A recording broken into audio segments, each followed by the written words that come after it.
కూతుర్లు ఉన్న వాళ్ళందరూ చేయతడా?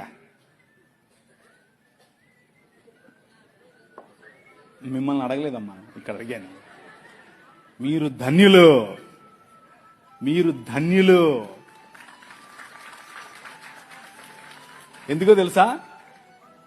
మీ పాపను చూసి 6 ఏళ్లైనా 10 ఏళ్లైనా 15 ఏళ్లైనా 25 ఏళ్లైనా 35 ఏళ్లైనా నో ప్రాబ్లం. బుగ్గల మీద చేయి పెట్టి ఎంత అందంగా ఉన్నావమ్మా నువ్వు అని చెప్పు. అది నీ బాధ్యత. నువ్వు చెప్పడం మొదలు పెడితే పక్కనోడు చెప్తే మా నాయన ఎప్పుడో చెప్పి అంటది. అర్థందా? నీ కూతురు దగ్గరికి తీసుకో, కౌగిలించుకొని చెప్పు, ఐ లవ్ యూ బెటా. అబ్బా ఎంత అందంగా ఉన్నావే నువ్వు, అచ్చం అలాగే ఉన్నావు, అచ్చం మీ అమ్మలాగా ఉన్నావు, అచ్చం మా అమ్మలాగా ఉన్నావు. వాళ్ళకి ఎంత ఎంత అందం తెలుసా? అది ఎంత సంతోషపడతారు తెలుసా?